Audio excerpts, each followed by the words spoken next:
This is 365 Sports, powered by Sikkim365.com. Welcome to the Triple Option. Here's your host, Paul Catalina. Welcome in. My dear friend Adam Winkler joins us here on Monday. And Adam, we had you on in like October, I want to say, right?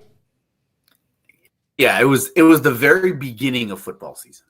Yeah, it was towards the beginning of football season. You had just had baby number 3, I believe, which let's just get some pleasantries out of the way. How you sleeping?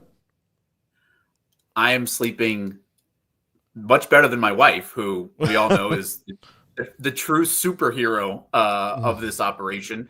But yeah, baby Caroline plowed through the 3-month mark.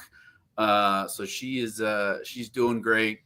Jess, my wife, she's phenomenal. My mother-in-law has been staying with us during the week, so I can do very important business things like come on your show. That's awesome. That's great. Thank you, mother-in-law. We appreciate that. Also, you've got a 4-year-old and a 6-year-old. I think it's time they start pulling their weight as well. I mean, if this was 1924 instead of 2024, they'd already have a job. I mean, there's no reason that our first grader Connor can't opt out of elementary school to stay home and change some diapers. Like, what are we doing? What are we doing? How are we going to prepare him for the real world for parenting if we're not teaching him these lessons now? Yes, I know. Look, every time he changes a diaper, that's 10 minutes of screen time. I think that's fair. The only thing with which he is concerned as it relates to his baby's sister is if she cries in the middle of the night, what if Santa doesn't come? Like that is his only issue right now. He could not care less about anything else related to he now has 2 younger sisters, but doesn't want to change her diaper, also isn't bothering her. But I tell you what, if he has the inclination that Santa Claus might not take his red suit down the chimney, World War III, man. Oh my gosh. Well, that's not good, Wink. That's not good. All right. We have our Mug Club group chat, which is, we could take it because it's in the cloud and just put it in a book, bound it in leather volumes and release it, for posterity to make it seem like it was intelligent. People wouldn't understand half of it. But one of the things I thought over the last couple of weeks was interesting because our group was a microcosm of America and the way that people felt about it. We have 2 friends. This is one of the reasons I wanted to have you on. We have 2 friends one is a Texas alum and one works for them. And so they've been SEC pilled a little bit. And this is look, Texas is a fantastic team. They really only can't beat Georgia. They're really, really good. So you can't say, there's not too many knocks on them, and we'll dive into the deeper issues that they might have moving forward in the playoffs in a second. But it was funny to hear them say after all this time of kind of Big 12 mediocrity and then 2 good years of the football is just so much better over here. And you're like, that was the case before you guys got there, and it's still kind of the case, but this isn't the glory days of Saban versus Kirby and all that anymore. First of all, one of those comments in the text message said, I could watch Missouri play South Carolina and see just how good the SEC is. First of all, who is torturing anybody and making them watch Missouri and South Carolina for a data point? Secondly, you talked about the glory days of the SEC. My brother is a proud Auburn alum. Paul, it's why you and I share disdain for one Dabo Swinney. But I digress. The old big bad SEC West, none of those teams are in the first 12-team playoff. So that should tell you right there about kind of the changing of the guard, if you will, and how things are different than, how they were when it was Saban and Kirby in the East, but obviously LSU with those dominant teams and Cam Newton, being paid money before it was allowed to be paid money at Auburn. That has changed. But yeah, the SEC, great football. really good teams, elite teams, especially at the top. But Paul, as you and I will talk about, throughout this this broadcast, like the Big 12 isn't like Division III football all of a sudden. Like that's still a really good league, and the fact that nobody seems to be respecting it is kind of mind-boggling. Yeah, it's here's the thing. It's about to be. It's funny how the Big 12 has maybe projected out to the SEC for the last few years, because for a while it was the Big 12 offenses would never work in the SEC, and then they brought those offenses over, and the Big 12 has moved. I don't think the Big 12 has a style. I mean, with 16, I don't think with 16 teams in any league you can have a style anymore. You're just going to have what works for you, and your coaching staff, what helps you win. But there's not going to be this like, well, these 10 teams all run this offense or whatever. It's not going to be that way anymore. But they move over there. Well, now with conference realignment, the Big 12 is already, like, the last 5 years has been a league chock full of parity and moving, people move up and down indiscriminately. Like there's no rhyme or reason to it. I mean, this year you could almost take the way that the media predicted the rankings and flip them over, and that would have been it. And I think that's what the SEC is headed towards, except for the fact that they've got a couple of brands who have a bit of a lead in this race that won't fall back. Their horses are always going to run fast, just they're not going to win the Triple Crown every year anymore. Like that's kind of over, because it's just different now. NIL, the transfer portal, revenue sharing is going to change everything, and the SEC is not immune to it. The Big Ten is the best conference this year, but I could also make an argument that having 18 teams in your league makes it hard to tell if you're really a good conference or not, or if you just have a bunch of teams that most of them don't play each other and you don't have a lot of overlap, so it's really hard to tell who's the best and who's not. And then you have Purdue, who might be the worst program, in major D1 football. But it's so, like the SEC. So somebody made a point on Sunday. Oop. Did he freeze? Hold on, he's frozen. Yeah, he froze a little. He froze a little. He would have made the playoffs, surely, right? Yeah.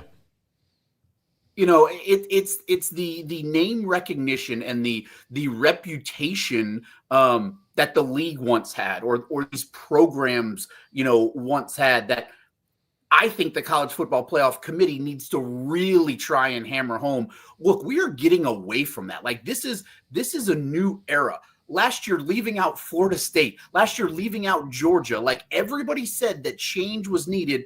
Okay. Change is here, and we're not just going to respect the Alabamas of the world because they went to Wisconsin in non-conference play and won a game. You lost to Oklahoma and Vanderbilt. Like that matters. If it's the best league in the country and you're only playing 8 games, those conference games should matter even more. And you lost 3 of them. Yeah, and then their argument was, well, we shouldn't schedule strong in the non-conference. Well, you didn't. You played Mercer and ULM and USF and Wisconsin, so it's not like you did. And the games you lost were in your league. So is your argument collapsing in on itself, or are they making the point, which I think they don't want to say this is what Greg Sankey's line, like their thought is. SEC losses don't count. They don't count. So everything else, the wins should count, the losses shouldn't. So they beat Georgia and they beat Ole Miss. Like, so they have some good wins, but they beat South Carolina, right? So those count. Well, like Oklahoma and Vanderbilt, well, those don't count. They're SEC losses. So those are different than Big 12 or Big 10 or ACC losses. Like those are bad. Like you lose to a 6-6 team in that league, that's terrible. You lose to a 6-6 team by 21 in this league, that's fine. Like what are we even talking about? Like that's what they're not saying by saying this. And Alabama's just not used to, disappointment. Like they got gifted their spot last year. And Garrett, I would like to, on that note, okay, and we're talking about Alabama and Georgia now. I sent you this is from Florida State Twitter, admittedly. But it's a direct quote. It is a direct quote. Old School on Twitter. 2023, night before final selection. Kirk Herbstreit. FSU only managed to score 16 points with their third-string QB. Winning is nice, but it's not the only thing that matters. They just aren't the same without Jordan Travis. 2024, night before final selection. Also Herbstreit. I'm impressed with Georgia being able to score 16 points with a backup QB. They won the game. That's all that matters. It just shows how gritty they are. It would be like if I clicked the button to mirror my screen right now. It would be just flipping the same exact thing 180 degrees. And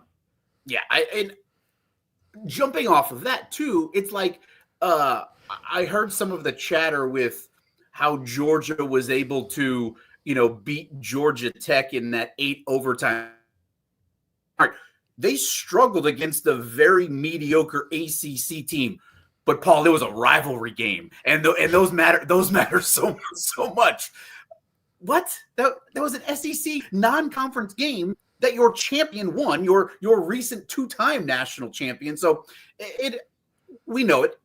Conference in college football, we'll crown them, but the way they twist the narratives to your point.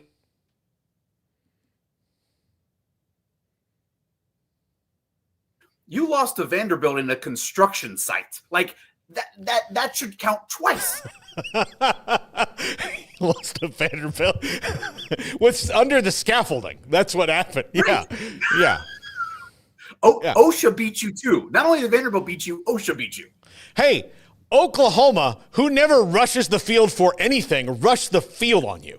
They don't like that. A 6-6 Oklahoma team, like their lowest point. There are people like in group therapy in Norman, Oklahoma right now, and they're like, "Well, what's wrong?" And it's like there's people like, "Listen, my wife and I we might not make it." Or like, "Hey, my son has really kind of gotten into drugs really badly," and then there's going to be like 4 people that are like, "Oh, is this the wrong meeting? I was just really sad that we're 6-6." I want a different coach. Like that's how serious it is there. And they again rushed the field. They rushed the field on Bama. That's how big of a deal it is. They're 9-3. They didn't have a leg to stand on. I feel so conflicted about Clemson because Clemson did the thing that we needed to have happen, which was, okay, if a 3-loss team is going to get in, it better be a team that won its conference title game, which they did. It's also kind of good news, bad news for the Dabo haters in the world, in that it's good. It's bad news in that, look, he won again. He's 9-1 in the ACC title game. It's just ridiculous. But it's also good news in that, well, this isn't going to, he's not all of a sudden going to figure out, hey, maybe I should go get some 5 transfer portal guys to help me out here to win. So that won't change. So that's good news. But now, for me personally, Clemson's playing Texas, and I think, honestly, for the first time in my life, I want Texas to win a game. That's how far we've come. I will take a little bit of credit or blame for Dabo getting into the playoff. In the text chain to which we alluded to start this show, I did call out Dabo for Clemsoning when it looked like they were going to overtime. And then, the third string running back decides to return it. And then the kid hits from 56 yards on a frozen night. So I will take the reverse jinx blame on that, die on that sword for letting Dabo into the playoffs. But I also kept Alabama out of the playoff by jinxing that. Yeah. Yeah. So look, it's sometimes you get the hero you need, not the one you deserve, or the whatever it is from Batman. That's, I don't know. That's who they were. But Adam, all that being said, we say this with the SEC, I actually think the committee got it as right as they could. I mean, I think when you put it in now, look, there are functional things about this that need to change. If you're not the 4th seed, you don't need to be given a bye into the first round. Just seed the top 4 and give them the byes. Even if it happens to be 2 teams from the same conference, I'm fine with that because then the only thing you should be guaranteed if you win the conference is you should be guaranteed the spot. But if you win the conference and you're the 13th seed, should you really get a bye? That one I don't know about.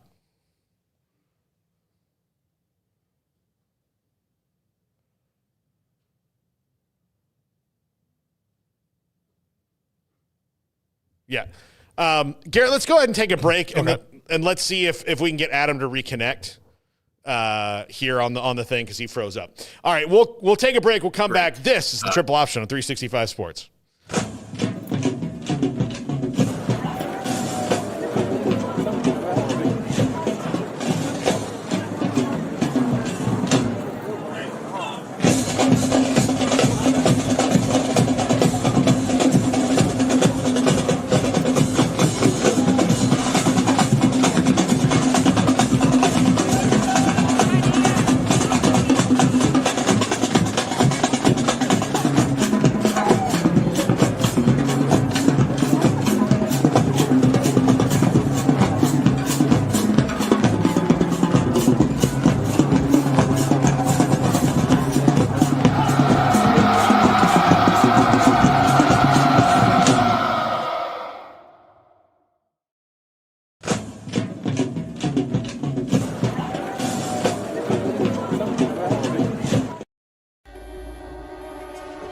This is 365 Sports, powered by Sikkim365.com. Welcome to the Triple Option. Here's your host, Paul Catalina. He looks so much clearer now. I mean, I would blame all of my coworkers that are streaming things they shouldn't, but I've got a 3-month-old downstairs and my mother-in-law who's watching TV. So sorry about the troubles. Hopefully we're all right now. And I mean, I had some great stuff that probably got cut out. I mean, I was spitting out all the great takes. Oh, yeah. Look, I'm sure you were. All right, let's go back to the seeding. Adam, how do you feel about the seeding? I think that maybe moving forward, just give the top 4 seeds the bye, because that makes more sense to me than, a team that could wind up being, 15th ranked overall, but just the way that things shake out, get their, get a bye. That one, I get how it's a bit like you got to make the conference championship games mean something, and I guess that adds the extra weight to it. But I think it's gonna distract people's interest in those games too. I agree with you that. I mean, I think for 30,000 foot view, I do think the committee got it right. I think they got it right by letting SMU in, by keeping Alabama out. I am with you. I don't think Boise State should have a bye. I just, if we're just going to give Boise State credit for playing Oregon close in a loss, like I don't think that should give them a bye. They deserve to be in it because I do think, to your point, conference championship games need to matter. Conference championships need to matter. Records matter. We're not just going to worry about strength of schedule, obviously. I will flag, Paul, like, why did Indiana just get in? Why wasn't there more discussion about Indiana? Like, they have 0 ranked wins. They played Ohio State close for a quarter, a half, and it sure doesn't seem like at any point there was any conversation about Indiana's strength of schedule. It was like 67th overall. Like, they were going to potentially keep SMU out for losing in a conference championship game, but Indiana is just not up for debate. That was the one head scratcher I have. And granted, they don't get a home game. They're the number 10 seed, but I was a little, I won't say appalled, but that was a little weird that nobody was really talking about Indiana or seemed to talk about Indiana, just like they were Tennessee or something. Oh yeah, we'll just put them right in. Like, Yeah, there was no discussion about it. No. And yeah, I mean, they were essentially 4th place, right? They were 4th place in the Big Ten, and they just got in because of that. Like, again, 18 teams, it's not their fault. Their schedule worked their non-conference schedule was never going to be great. Like they're Indiana. Like they were a shock to us all. You were just trying to get to 6 wins when you made that schedule. Yeah. So I get rewarding them for a season well done, but also, everybody's going to wind up looking at their scheduling model because and I think a lot of it, this a lot about scheduling hard teams or blah, blah, blah, blah, blah. Well, most of it's your conference. Like, nobody is out because of a non-conference loss. Like, no one is out of it because of a non-conference loss. There's not one single team that is. SMU's only loss until Saturday was to BYU. So they were undefeated in the conference until Saturday. So no one was out. That's why that theory doesn't hold water. No one would be out because of that. You're out because you had bad losses in your conference. Miami is out because they had they lost to 2 teams that were, just slightly above average. I mean, good teams, but not, world beaters, and I'm sure they really, really, are like Georgia Tech. Hey, look, you guys held on and beat us, and you couldn't, we can't get we get a bogus PI call and a non-targeting call, and this game is different. All of a sudden, I'd have been mad if I were Miami. Although, as people who watch this show know, I'm not sad for them. Welcome to feeling like a slightly less version of what I felt a year ago. Just a slightly, maybe a lot less. That one, it'll be a thing I'll never get over. And I've told the story many times about the time I met Aaron Boone, and I didn't really say but 7 words to him in 30 minutes of standing there, and Smokey talked to him the whole time. And he's like, "What was your deal with Aaron Boone?" I was like, "F that guy." I'm not over it, I don't know. I've met Kirk Herbstreit maybe 20 times, over the years, just in passing. He would not know me from Adam, but I've met him. But I've not seen him since a year ago, and I don't know what's going to happen if I meet him again. Am I going to be rude? Am I going to ice him out? I don't know. I think the Aaron Boone precedent is set. I think it is. So we're hoping that Kirk Herbstreit will just be a little less on the Paul Catalina hates every fiber of your being scale than Aaron Boone. I think the committee did. I think they did 2 things that are not only big this year, Paul, but will be big going forward. They, as you just said, they didn't really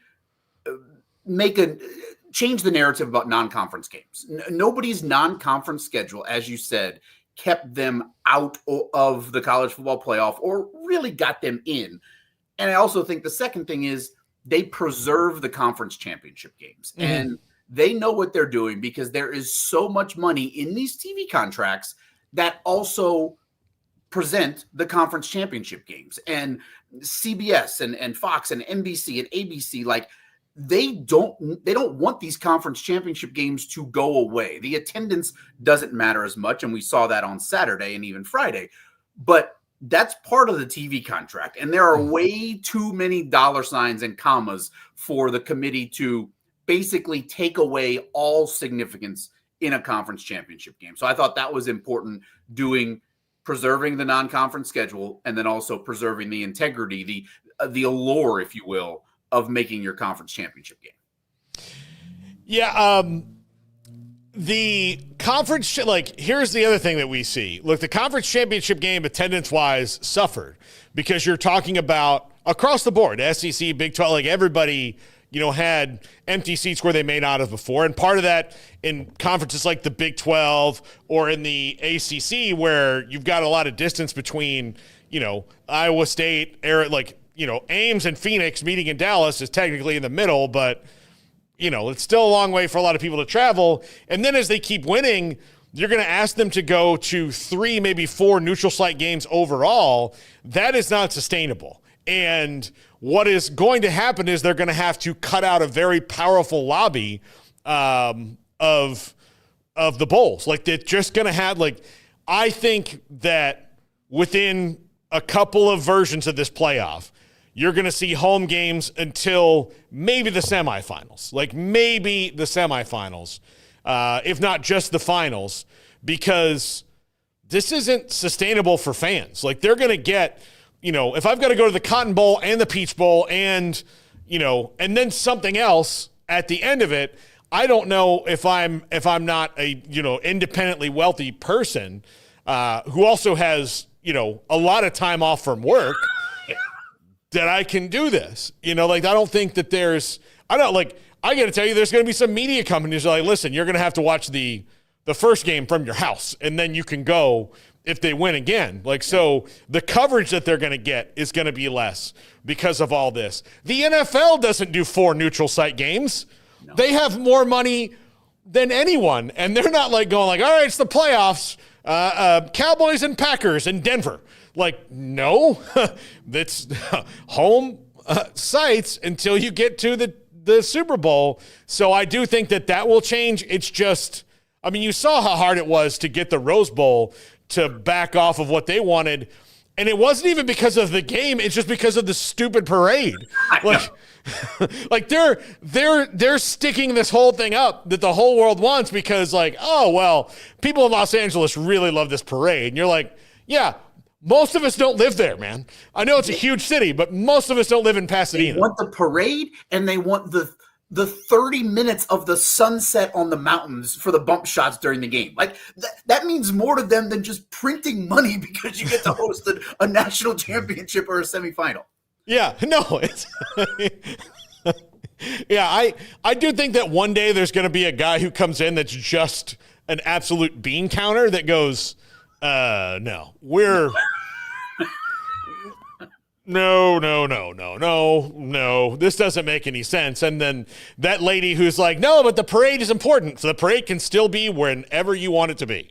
But if we're gonna do this game, but I ultimately think the bowls will have to be reshuffled, and you can take those New Year's 6 bowls, move them down to the take a big step back. But if you make those NIL games, you'll get the teams that are just out of the playoffs in them. I think that'll keep people engaged. And then it'll allow you to get rid of the Popeyes Bowl and the Bahamas Bowl and some of the other things that, aren't any good without changing anything much. Hey, look, this, the GMAC, Birmingham Bowl is going to go away because, we're tired of giving whatever fake charity is, a chance to launder their money.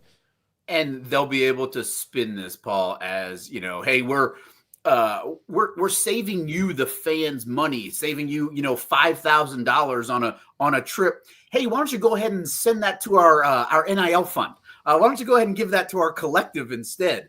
Look at us saving you money on travel. And somehow they will find a way to bring it back into the programs to make them sustain. But, you talk about fans, you need 4 rounds of basically financing.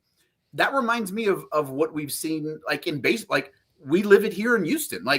I have buddies who don't spend money on Astros Division Series tickets because the expectation is you're going to have to shell out a whole bunch of money for, potentially, wild Division Series, ALCS tickets and maybe World Series tickets. We saw it with the Braves so many years ago. When the expectation of your program is that this isn't going to be a one and done postseason thing, that starts factoring into how you're going to spend your money. And are we going to save it for the bigger things, which is, as you said, kind of takes away from the buzz, if you will, of these conference championships. Yeah, they've got look, you can have 2, I think you can bookend it with 2 neutral site games. A conference championship and then a national championship, because in the national championship, you're only going to have 2 fan bases that are worried about that. But if you're asking multiple fan bases to make multiple trips to, okay, say Clemson beats Texas this week. Okay, that's a trip, or this week, or when that, a couple weeks when that game is.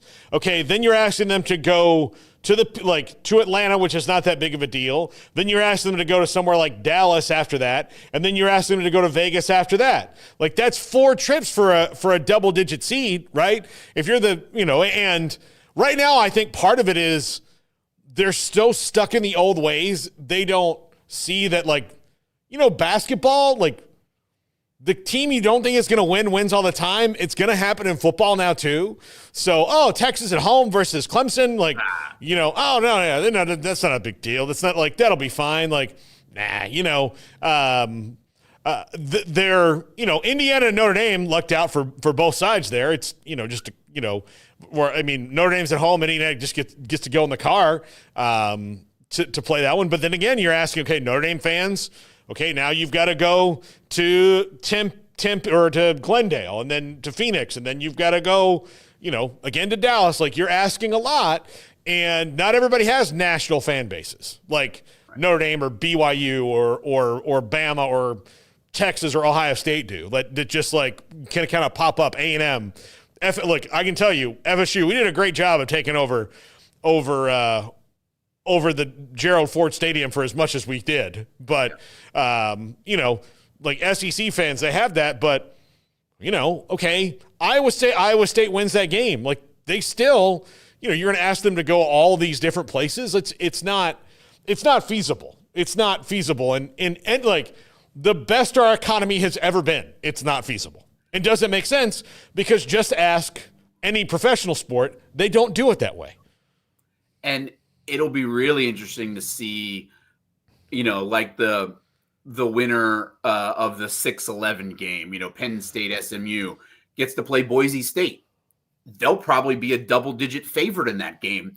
Do they almost hedge and say, oh, we've got this? It's like the March Madness fan bases that maybe, are a 1 or a 2 seed that don't go to that, the first and second round because they expect to advance. Like, it'll be fascinating to kind of see how that plays out because, as you said, there could potentially be 4 road trips that require time off and money. So the system will be tweaked. You're 100% there.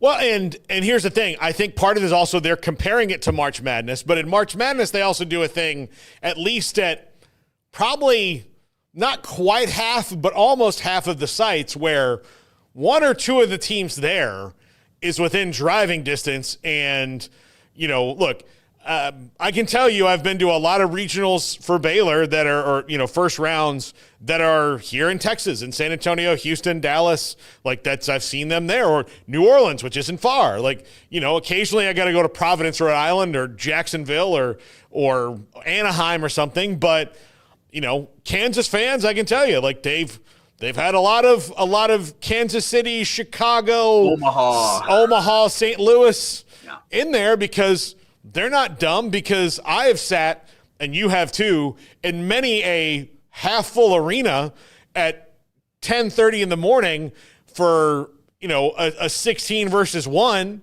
even with a massive, for a UConn versus, Maryland UMBC game, and they're not there. They're willing to take the hit on that for March Madness because there's 68 teams, and it's not tenable to do it the other way. I mean, it is for the women's basketball tournament. They do it that way, in the opening rounds to save themselves some money. They're okay because they know that once they get past the first weekend, it's all fine.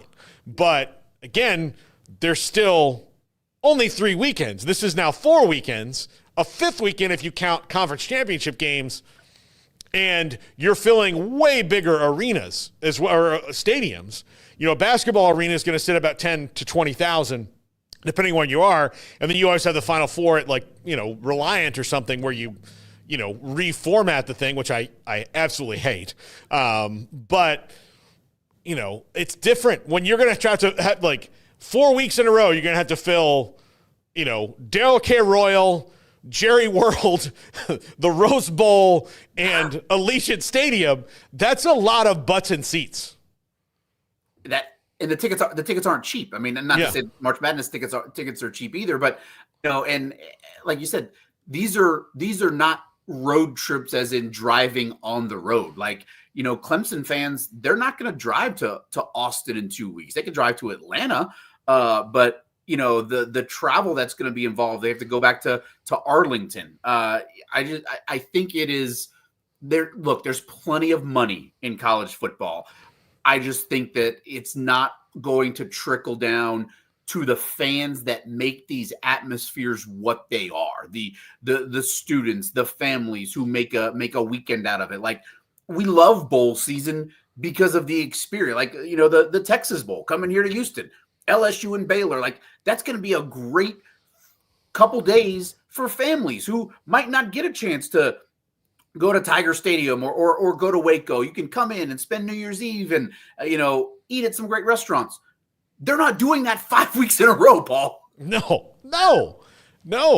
Look, and like you're gonna like that's a lot of Holiday Inn Expresses to book, right? I mean, you gotta do it. All right, let's dive into what we think about the actual matchups in the first round. I think Texas and Clemson is going to be a really fun game. I really do. Cade Klubnik playing back in his hometown against Quinn. Like he and Quinn Ewers played in the state championship game 4 years ago. They called it the Todd Dodge Bowl in South Lake Carroll versus Westlake. That one I think is going to be really, really interesting. Texas is a better team pound for pound than Clemson in almost every regard. But Dabo in the postseason's been pretty good. Like he figures out a way to beat you. So I don't think. I think Texas is going to win here, but they also have maybe not inside their roster, but outside the world is, I would say, apoplectic at best on Quinn Ewers right now. Yeah, Paul, it reminds me so much of the Chris Sims Major Applewhite situation from a couple decades ago. And it's like, maybe it's just because of the way Quinn carries himself. Look, he's not playing great football, and I think he would be the first one to admit it. But making it sound like he's costing this, his team games it's wild. But the backup quarterback, we've seen, is always the most popular player on the roster because he's the backup quarterback. And then when your name is Manning, it just, increases that tenfold.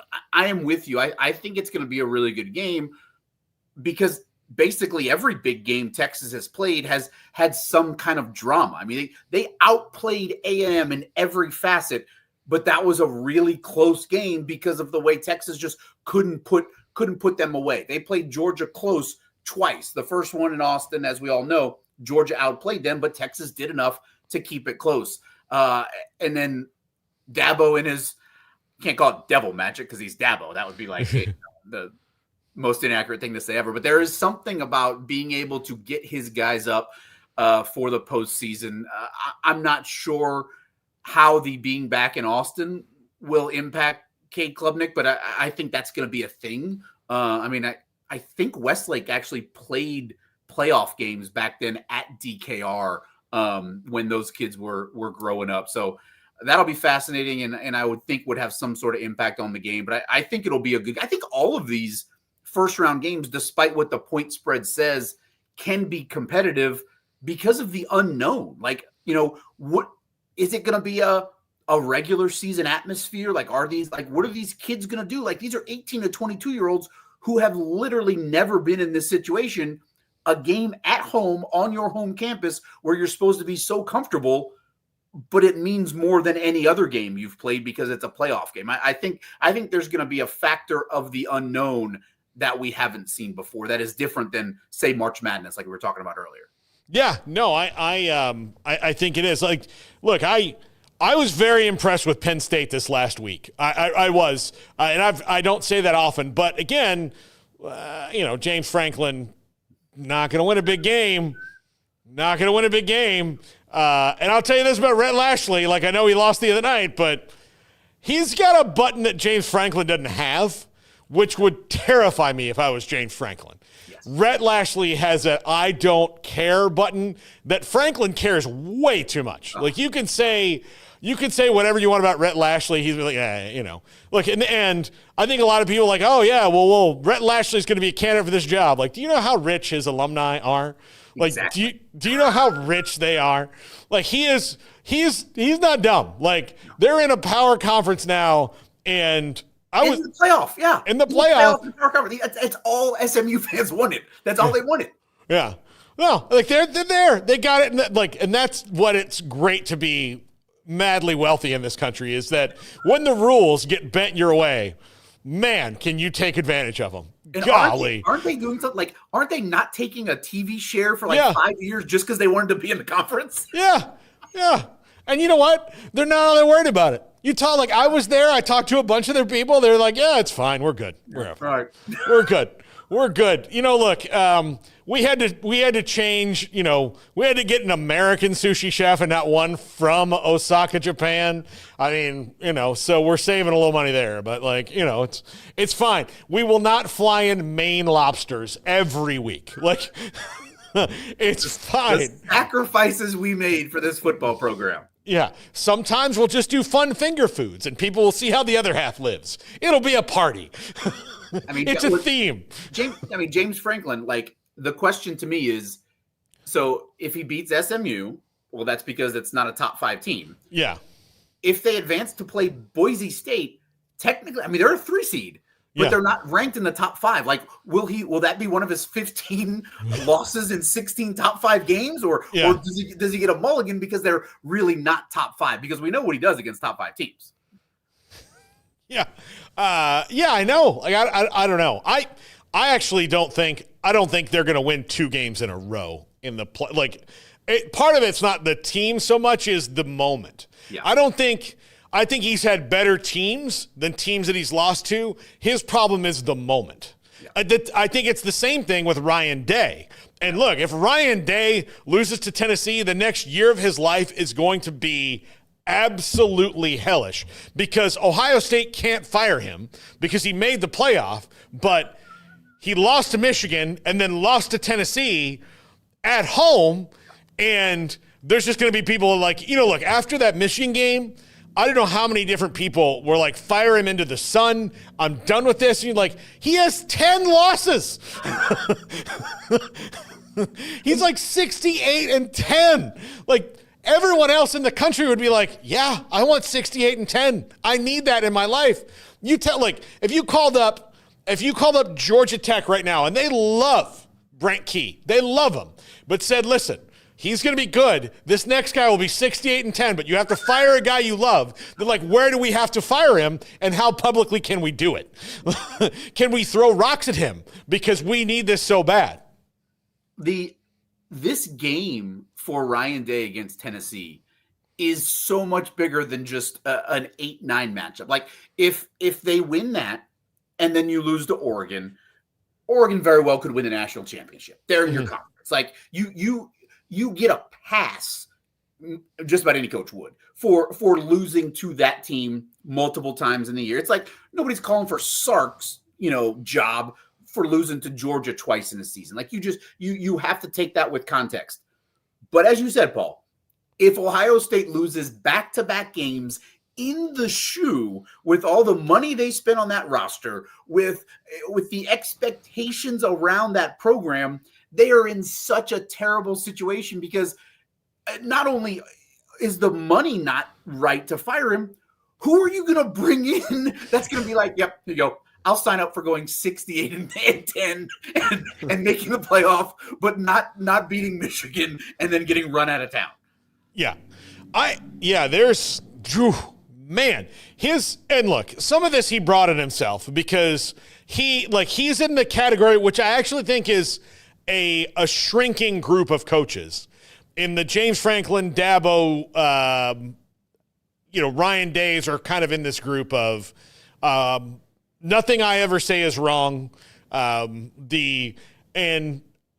Gelb from Infinity Sports we have on the show all the time. I don't know if you've ever met Zach, but he told us one time there's no more group of like overly sensitive weaklings than college football coaches because they live in this bubble.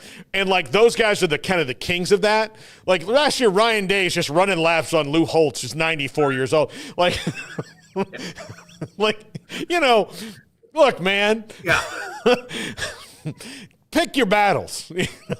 Pick your battles. And like he's in that group of those coaches. I just don't think their vibe's going to work anymore. Like it's just not going to. Which is why when you like all these people say, "Well, Urban Meyer will come back and take that job." I think Urban knows. Like, no, I don't think my vibe works anymore. Like I can't. I'll do far less work on TV, and that's where I can pretend like I'm not. Everybody thinks I'm cool over here. If Nick Saban got too fed up and is okay being out, like that says all you need to know. Like, and I also, our very good friend Mac Brown, I think that also tells us how far removed Mac is. If Mac still wanted to do it, he wanted to stick around North Carolina so badly because he thought he could get it flipped. Like, no, Mac, it's time, sir. You had a great run. But Nick Saban, the standard of all standards in that sport, who got so many of these coaches raises and jobs, like, if he was okay with walking away because he saw what it had become and what it will evolve into, like, if his vibe, which is the standard of all vibes, if that won't work, then these other guys need to take a sign. But Dabo ain't hearing that, man. No, he's not. Look, and I think Dabo will get fed up last. Like we almost saw it with Gundy. I think Gundy was this close to getting fed up this weekend, and then they had this little. It was very clear, like, okay, I'm going to send my stuff to Thamel. Then the other side's like, I'm going to send mine to Pete Nakos, and I'm going to send some out here to McMurphy, and, like, filter all that out. And then, like, at the end of it, like, oh, no, we worked it all out. But this is the beginning of the end for that, because this doesn't turn out well. And I just don't, I mean, Gundy had to just be there and be like, all right, I guess making a couple $1 million isn't the worst thing in the world, because he just seems so miserable this year and just so done with all of it. And like you said, it sounded like he got really close to being like, yep, you're right, I'm done, I'm walking out this door. But then he realized he had a few million reasons to stick around and smile and maybe take fire a couple coordinators and keep cashing those checks. Yeah. That's such a weird thing. The game we haven't talked about yet, though, of the four is Indiana and Notre Dame. I really like Notre Dame is a lot better than people are giving them credit for.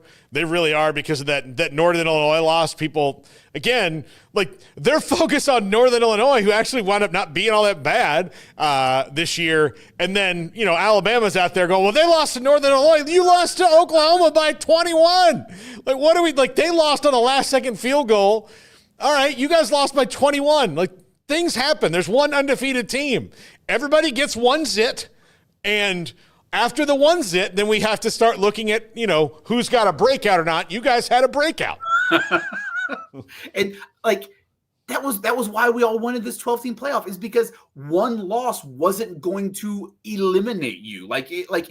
You have the chance to showcase your entire body of work. And that's what Notre Dame did. And anybody that watched Notre Dame, they got so much better throughout the season. I thought they looked really good against the Aggies to open up the season, but Riley Leonard got so much more comfortable in that offense. They got so much better on defense. I mean, against USC, didn't they have like 2 pick sixes in the final 6 minutes of the game or something like that?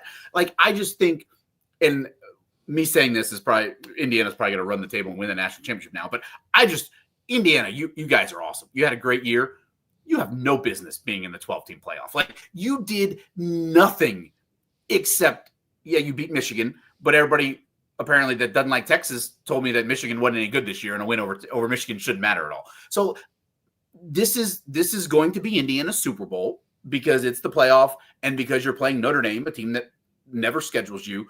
I think it's going to be fascinating. I think Notre Dame is significantly better, but everybody's thought that about Indiana all season long, waiting for them to trip up. So I'm probably I'm probably going ahead and calling in the reverse jinx now, and Kurt Signetti is going to add another thing to his Wikipedia page because I'm talking about him. Yeah, no, yeah, probably. That's what's going to happen. All right, Adam. This is because it is such a special week of selection. Message board genius. We just a couple weeks ago we went to Message Board Geniuses, and I did dramatic readings of the Message Board Geniuses. I have found, thanks to Garrett, 4 posts from Alabama fans and 4 posts from Texas fans. Especially since Alabama fans, they have a new team that they like to hate more. So I will do this in my best Alabama voice, and then we'll pick a Texas accent for me to do. But this is from Message Board Geniuses. Greg Sankey has proven one thing. He protects Texas. That's all he's done since they've arrived. They are the new cash cow, literally and figuratively. I hate them, and he's a bona fide Bevo effer. Which is still illegal in all 50 states, by the way. Yeah. Yeah. Here, I think I can do that. Like, I don't give a piss about nothing but the Tide voice, so let me do that one for this. Yeah. Sankey power went out the door when Big Brother Nick retired. It's evident who ran the SEC and majority of college football. And he probably had to get assurances from him for them to agree to come to the SEC. They played the leverage game. What do you call him? Big Brother Nick? Big Brother Nick. Okay. You know what? Like, of all the things that have been said on these message board geniuses things, like if I was gonna buy into a conspiracy theory, the fact that Nick Saban isn't at a school to like strong arm people anymore and he's just a talking head now, I mean, it kind of makes a little bit of sense. Like, you know, like that's my, well, you know, I know the moon landing was real, but like of all the things we've done, it could have been the easiest one to fake, yeah. Right? Like I get why you buy that conspiracy theory. I understand it. It's not true, but it is what it is. All right. So Texas fans, this is just a thread on the message boards. And I'm trying, like, what Texas accent are we like? We can't really be West Texas because that's like Texas. Like, what Texas accent do I need to really pull off here? The last time I did McConaughey, but McConaughey's never been angry in his life when he's not, you know, in a Time to Kill or Amistad or something. Could you do like, how's your Mac Brown? Like, I remember like animated Mac Brown. Remember like we can't recruit everybody, you know? Like, yeah. Okay, there we go. Yeah, there we go. Good game by the refs. Good game by the refs. Where do the refs get seated in the CFP? Ready, Bill? Sally? Yeah. Most rigged shit you'll ever watch. Which Mac would have never said. Ever. Sark would have said it. Kind of did. That was some bullshit. Maybe when we face these slapdicks a third time, we'll do without any shit-tastic SEC refs or craptacular Big 12 refs. Give me AAC or give me death.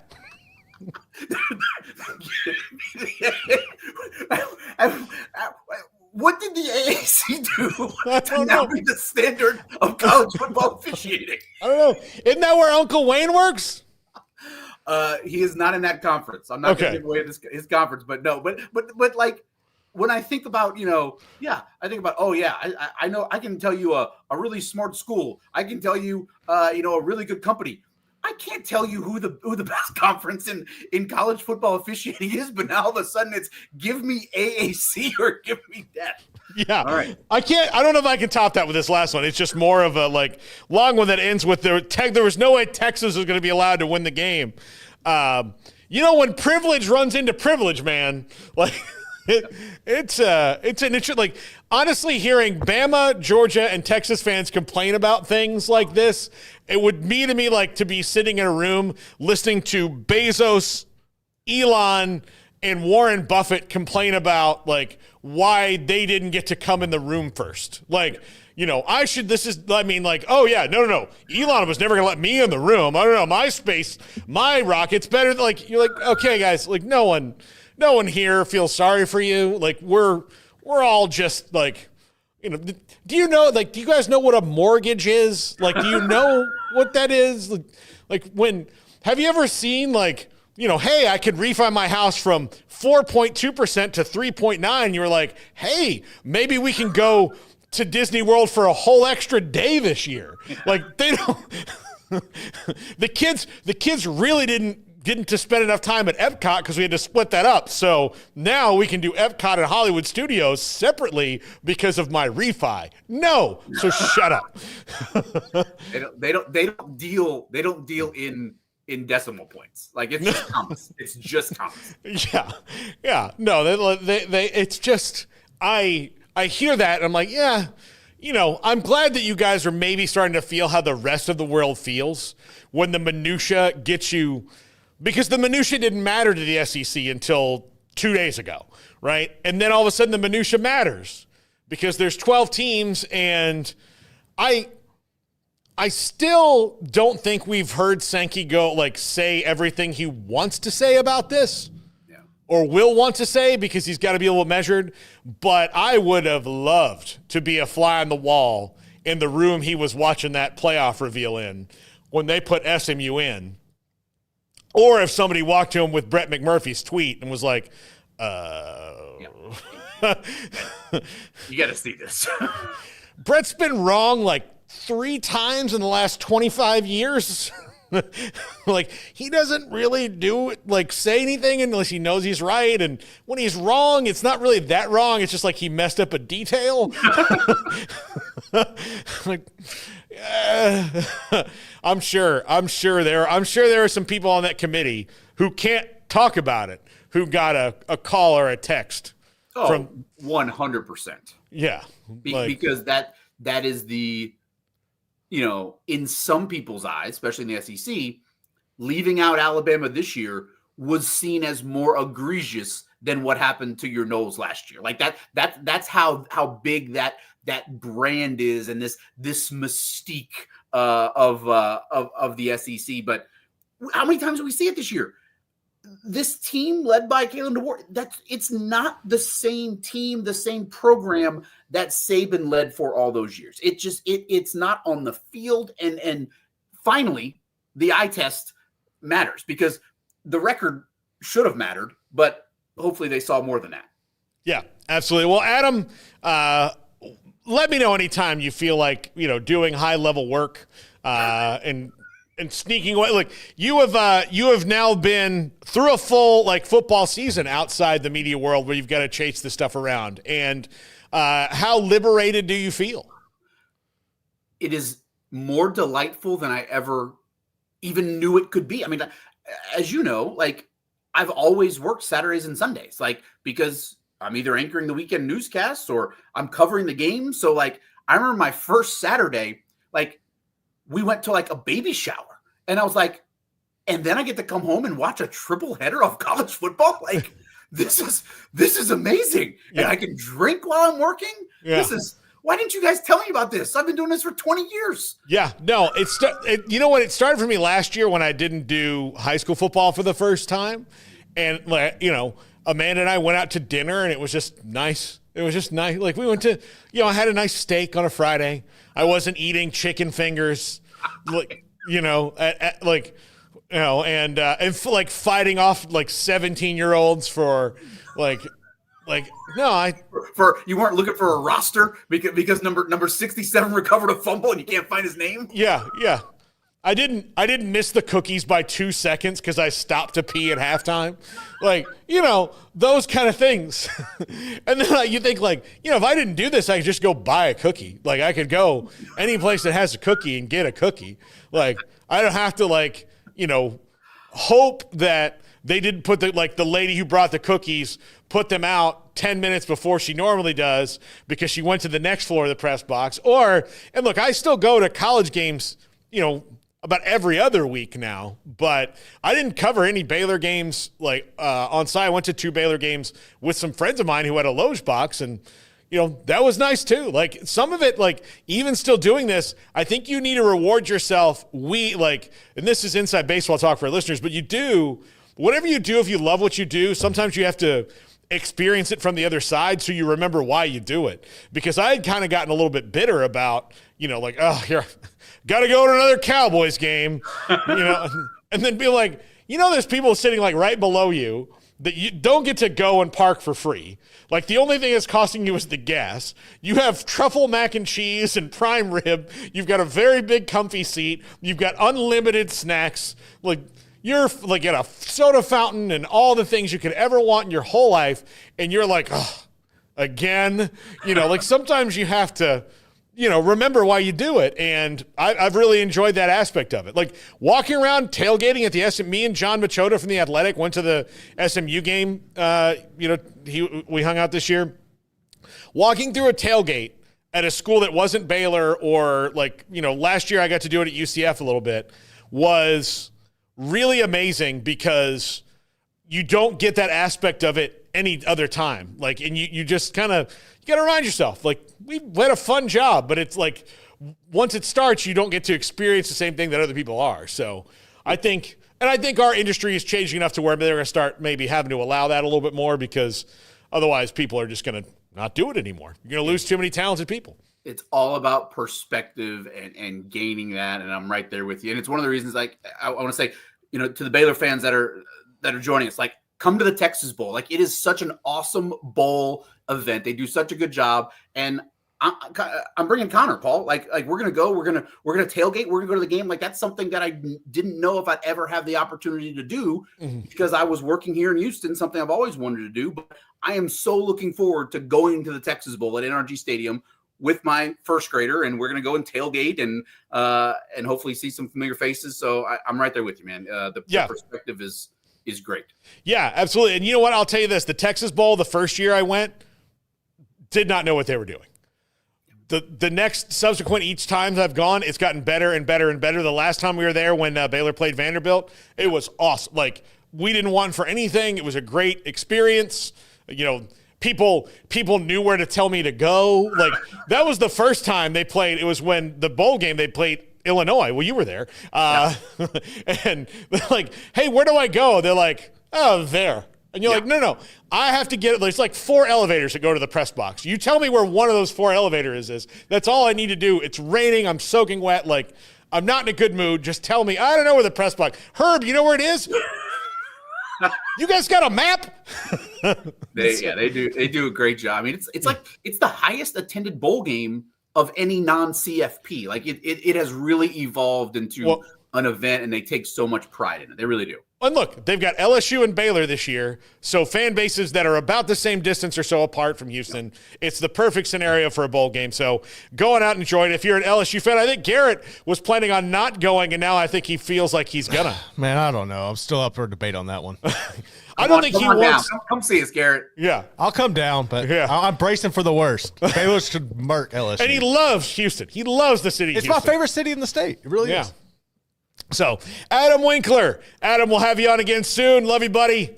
Love you. Thanks for having me, Garrett. Thank you for your help. All right. Yes, sir. Peyton Soysher rankings right now wraps up the rankings. This is 365 Sports. When Chief Rankings Officer Peyton Soysher here on the Triple Option with Paul Catalina. We have our final 12 teams are in the college football playoff, but there is still a lot to discuss on what the reasoning was for a lot of their selections. We knew who were going to be the top ranked seeds. We had a good feeling of where everyone was going to be in the top of the rankings, but there were some surprising adjustments that were made that have a big implication on where each team was slotted in the rankings. Everyone loves to talk about the different seeds, but all of those seeds are determined by their original ranking spot. So let's take a dive on into rankingsrightnow.com and look at the seeds plus where the rankings are and how that compares to our machine learning algorithms that are trained on historical voting data from the playoff committee. So let's go ahead and dive on in. One of the biggest questions that I think everyone wanted to know was, is Alabama in or is SMU in? As we all saw on Sunday morning, that SMU took the last spot from Indiana. The playoff committee was in a really, really tough position when it came to this. Either you have to kick out SMU and essentially say that don't play your conference championship game because it could cost you a spot in the playoff, or do you say that Alabama is going to take you keep SMU in, and now Alabama has to be out, even though their strength of schedule were leaps and bounds more difficult, more top 25 wins, all these different types of things. So what they eventually did was they said, we are going to side with conference championship as the main predictor, as the main point that we want to emphasize that's more important to us. But that's a very interesting thing if you take a look at all of their top rankings. So most people didn't actually look at the rankings of the playoff committee and mostly just took a lot of time spending time looking at the seeds. Let's look at the rankings real quick. If we take a look at where all of the conference champions went, Army only went up 2 spots after winning their conference championship and going 11-1. According to the playoff committee, Syracuse, Illinois, Mizzou, and Iowa State, who lost their conference championship and really lost their conference championship, are all considered to be better. So not a lot of movement there. UNLV was took a little bit of a dive, but they were at 20.